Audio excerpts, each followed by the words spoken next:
Senhor, eis-me aqui buscando trilhar os caminhos de vosso Filho Jesus. Quero conhecer melhor a vossa palavra para poder vivê-la com autenticidade. Sanai minhas dúvidas, Senhor, e me fazei anunciador de vossa palavra, principalmente pelo testemunho da partilha e da vida em comunidade. Tornai nossa igreja cada vez mais discípula e missionária, vivendo o amor em verdadeira caminhada sinodal. Dai-me a vossa bênção, Senhor. Amém.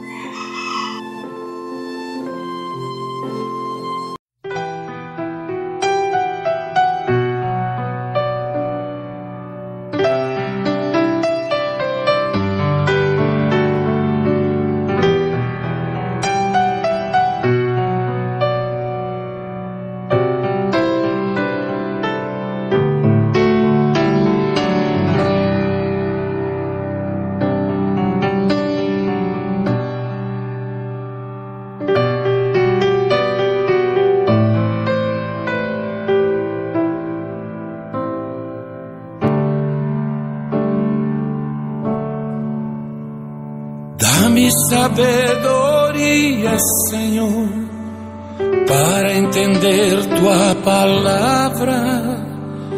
Dá-me da tua humildade, seu amor, para amar a humanidade. Se tu me guias, Espírito Santo, para que nunca tropece, ensina-me a amar a verdade e a viver sempre em santidade.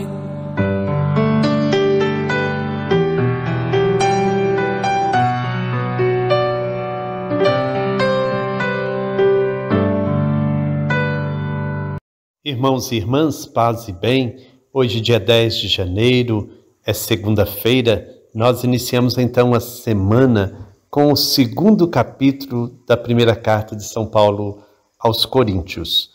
E Paulo vem falar-nos da sabedoria de Deus, que nós possamos então abrir nosso coração, abrir nossos ouvidos para acolher essa palavra e pedirmos ao Senhor que nos dê sabedoria para entender os seus caminhos. Quem irá proclamar o texto de hoje, que está no capítulo 2, versículos 1 a 16, será a Andréa de Divino, Minas Gerais. Vamos então acolher o capítulo 2 da primeira carta de São Paulo aos Coríntios.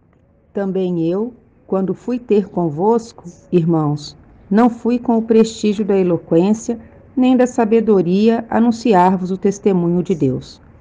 Julguei não dever saber coisa alguma entre vós, senão Jesus Cristo e Jesus Cristo crucificado. Eu me apresentei em vosso meio num estado de fraqueza, de desassossego e de temor. A minha palavra e a minha pregação longe estavam da eloquência persuasiva da sabedoria. Eram antes uma demonstração do Espírito e do poder divino, para que vossa fé não se baseasse na sabedoria dos homens, mas no poder de Deus. Entretanto, o que pregamos entre os perfeitos é uma sabedoria, porém, não a sabedoria deste mundo, nem a dos grandes deste mundo, que são, aos olhos daquela, desqualificados.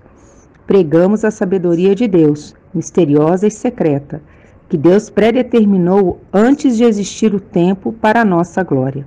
Sabedoria que nenhuma autoridade deste mundo conheceu, pois, se a houvessem conhecido, não teriam crucificado o Senhor da glória.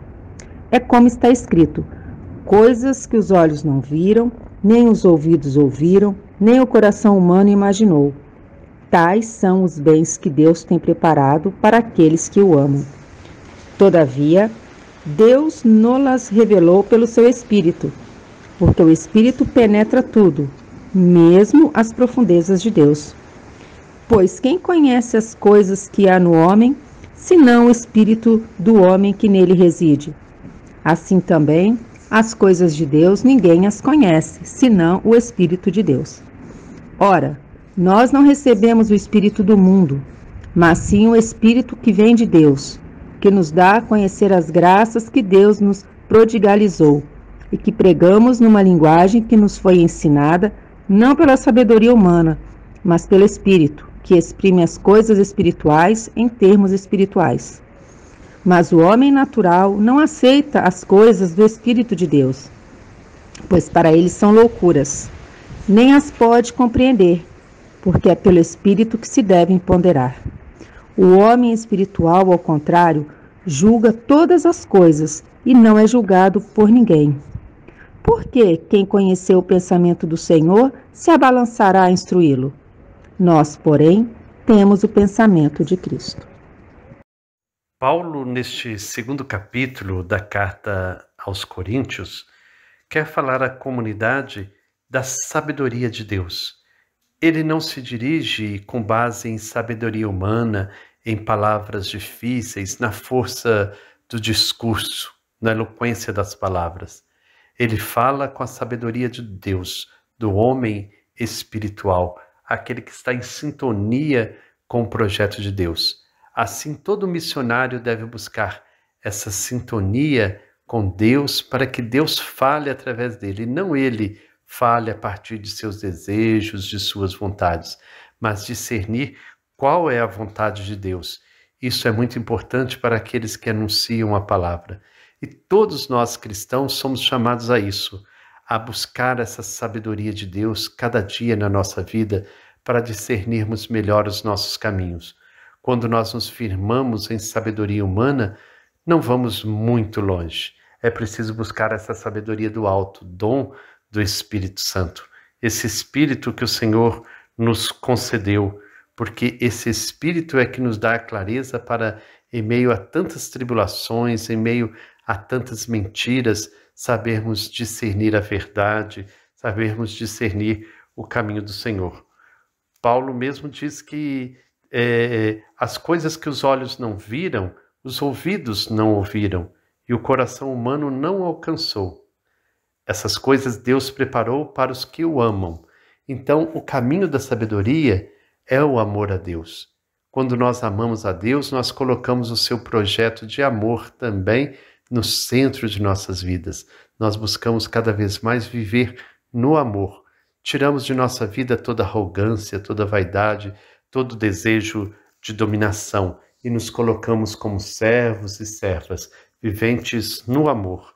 É assim que nós vamos vivenciando esta sabedoria que vem do alto. Paulo insiste então que essa sabedoria pode ser loucura para muitos, principalmente para os poderosos. Ele fala: nenhum dos chefes deste mundo conheceu essa sabedoria, porque estavam movidos pela arrogância, estavam movidos pelo desejo de poder. Fruto disso foi a própria morte de Jesus na cruz. Então, que nós possamos hoje, ao meditar esse segundo capítulo, deixar com que o Espírito venha dar-nos a sabedoria. Pedir todo dia: dai-me, Senhor, a sabedoria. Dai-me, Senhor, a sabedoria, para que eu possa discernir os vossos caminhos e trilhá-los com segurança. Bom dia, Eliane, bom dia, Frei Gilberto, bom dia a toda a comunidade de fé que reza com a gente nesta manhã de segunda-feira, paz e bem. De um modo muito especial, Frei Gilberto, nossa solidariedade a todas as famílias, as comunidades que estão enfrentando, mais uma vez, as chuvas. Não é culpa da chuva, né, Eliane? E sim culpa nossa, a nossa intervenção na natureza. A gente destrói a Mãe Terra e nesse momento as águas chegam, a comunidade, as cidades não estão estruturadas para receber as águas. Será que esse é o projeto de Deus? Será que essa é a vontade de Deus? O que Deus quer realmente de nós, Eliane? É isso mesmo, Farinhada. E para saber tudo isso é preciso buscar a sabedoria que vem do Espírito. E Paulo, na reflexão de hoje, deixou muito claro: quem quer ser seguidor de Jesus deve buscar a sabedoria que vem do Espírito e deixar-se mover por ela. Iluminados por essa sabedoria, o mundo então deixa de ser mera ameaça para tornar-se espaço de vivência da missão, vivência do Evangelho. E nesse sentido, farinhada, a sabedoria que vem de Deus nos permite olhar o mundo por outro ângulo, um olhar novo, mais aguçado, capaz de nos fazer descobrir os sinais de esperança que existem em meio a tanta dor, tanto sofrimento. Permite-nos ter um olhar afetivo, marcado pela ternura, compassivo, gerador de misericórdia. Olhar humanizado, que se compromete com os sofredores e excluídos deste mundo. Vamos cantar? Vamos lá.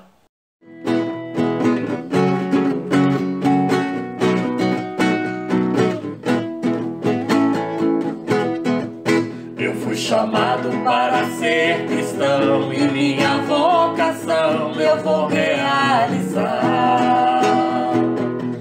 O evangelho vou anunciar, por onde eu passar eu vou catequizar.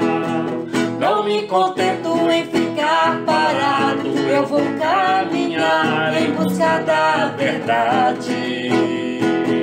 Vou reunir com os meus irmãos e vou viver a vida em comunidade.